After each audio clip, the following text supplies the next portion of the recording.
Para estar a serviço do todo, para estar a serviço do amor, é preciso abrir mão do livre-arbítrio.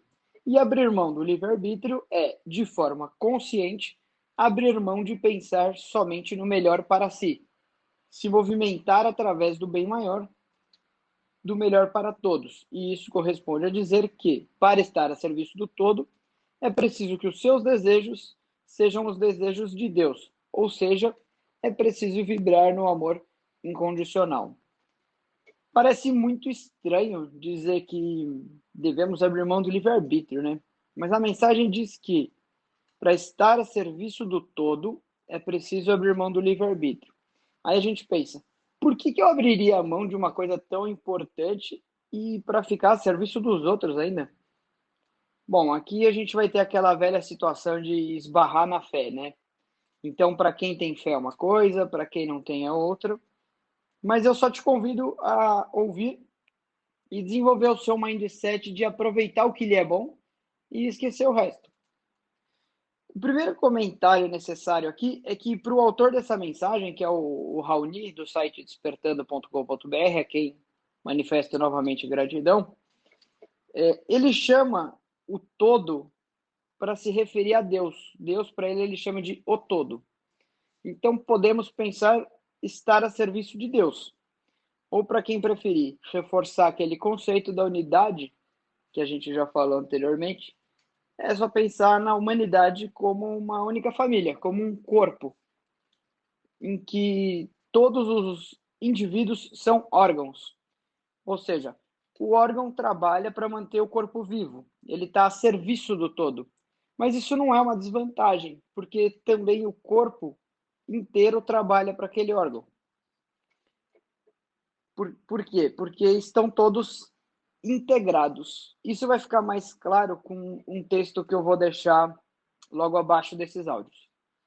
E o que podemos falar do livre-arbítrio? Depois de estudar a abordagem de algumas vertentes espiritualistas e religiões e tal, a minha conclusão atual, porque a gente está sempre em desenvolvimento, mas a minha conclusão atual é de que a melhor forma de utilizar o livre-arbítrio é não utilizá-lo. Parece contraditório, parece meio estranho, né? Se Deus criou o livre-arbítrio e ele é tão sagrado, como pode ser melhor abrir mão dele? Mas abrir mão do livre-arbítrio não significa uma obediência cega. Eu vou tentar dar um exemplo. Imagine que você está discutindo algum assunto técnico do seu trabalho com o seu chefe. Ele acha que tem que ir por um caminho, você acha que tem que ir por outro. Depois de tanto debater, trazer fatos, etc., ele diz que quer do jeito dele e pronto. Né? Ele dá uma carteirada. Se você fizer do jeito dele, se você fizer o que ele quer, você pode estar fazendo por obediência, né? Porque ele hierarquicamente é superior a você. Ou você pode estar pensando de uma outra forma, porque existe uma diferença se você internamente pensar assim, não, tudo bem, eu não consegui convencer ele, mas reconheço nele alguma superioridade técnica, de experiência ou de vida, então eu vou deixar que ele determine o caminho, porque nele eu reconheço uma menor vulnerabilidade ao erro. Eu, por mais lógica, dedicação e estudo que tenho mais chance de errar do que ele, porque tenho menos experiência, menos vivência e a minha visão é mais limitada. Ao invés de encarar isso como uma obediência cega e servil, você pode entender isso como um ato de humildade, em que você reconhece suas próprias limitações. Se eu tiver uma visão de mundo limitada e achar que eu sei o que é melhor para mim, eu poderei estar agindo como a criança que quer se alimentar de sorvete e chocolate o dia inteiro, porque para ela, o que faz bem para ela é aquilo que satisfaz os desejos. Por isso ela precisa de um adulto para ajudá-la a educar os seus desejos, seus instintos, seus impulsos, até que ela saiba sozinha o que realmente é bom para ela. Seria um ato de muita humildade se essa criança tivesse maturidade para isso, é claro. Se ela dissesse: Ok, mamãe, eu quero muito o sorvete, mas você sabe o que é melhor para mim. então eu vou comer o que você disser que eu devo. A criança só não faz isso porque, primeiro, ela não tem consciência das suas limitações. E ainda que ela tivesse, precisaria de autoconhecimento para controlar os seus desejos e maturidade para assumir que, naquele aspecto, alguém pode ter uma opinião mais precisa. E por que que não é uma obediência? Porque se alguém pode abrir mão de algo, é porque ela tem escolha, não está sendo obrigada. Se o livre-arbítrio é escolha, ao escolher não utilizá-lo, você está usando ele para não utilizá-lo. Ou, em outras palavras, no uso do meu livre-arbítrio, eu escolho não utilizá-lo e seguir o que Deus quer. E aí dá para pensar de diversas formas, né? Como a questão do propósito, por exemplo.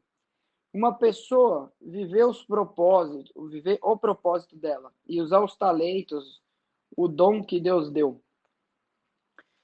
Vamos supor, uma pessoa que sempre quis ser uma executiva, mas no fundo o que deveria ser é uma professora de escola. Nasceu com um dom para ensinar, mas quer porque quer o glamour do meio empresarial e acha que é mais chique. Imagine que essa pessoa negou o dom a vida inteira e insistiu em ser executiva. E aí, de repente, percebe que o propósito da sua vida é dar aula para criança. Mas ela não vai dar aula para criança porque não deu certo a vida de executiva. Ela vai dar aula porque começou a enxergar aquele dom nela. E aí ela percebe que é capaz de fazer diferença na vida das crianças de verdade. Pela forma com que ela dá aula, pela sensibilidade que ela tem com as crianças.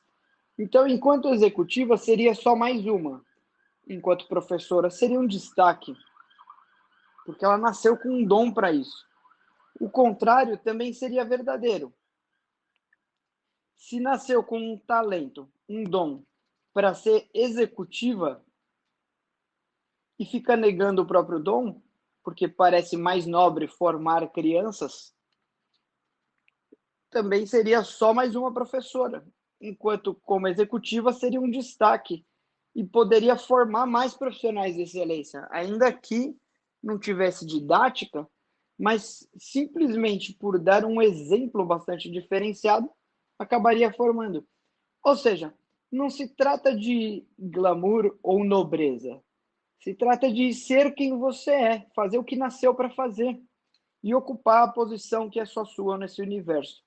Por isso que eu gosto tanto da frase herói é aquele que quer ser o que é. Nesses exemplos que eu dei, pelo livre-arbítrio, escolheria uma coisa, né? Abrindo mão, escolhe outra e contribui mais para o todo e para si mesma, porque passou a ver a sua melhor posição nesse universo e se satisfaz com o resultado que produz.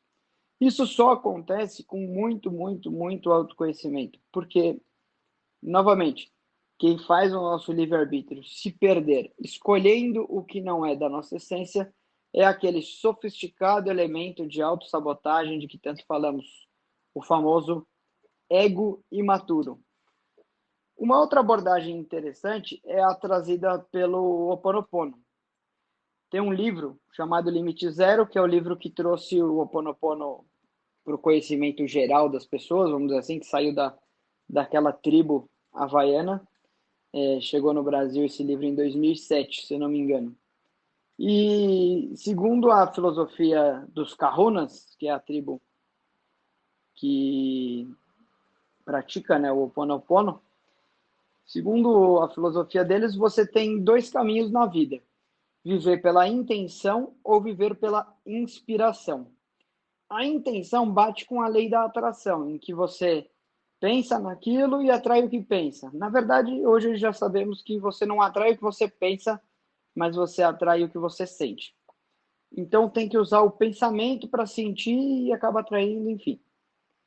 Quando você tem a intenção de algo melhor para sua vida, vamos supor, você quer uma casa melhor, mas o melhor nunca é melhor por si só. É sempre melhor do que alguma coisa, melhor em relação a algo. Então, se você quer uma casa melhor, é porque ela tem que ser melhor do que as que você viveu ou as que você já conheceu. Mas no fundo é melhor do que alguma coisa. E essa coisa já pertence à sua memória.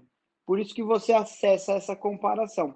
Então, viver pela intenção é necessariamente limitar o que você vai alcançar ao que você já conhece, porque você está preso nas suas memórias. Lembrando que exercer a intenção é fazer escolhas, ou seja, exercer o livre-arbítrio. Por outro lado, viver pela inspiração é aceitar que o universo vai te trazer. Você pode até querer coisas, mas você está aberto ao que o universo vai te trazer, sem limitar pelo que você já conhece. Então você vive desfrutando e não intencionando.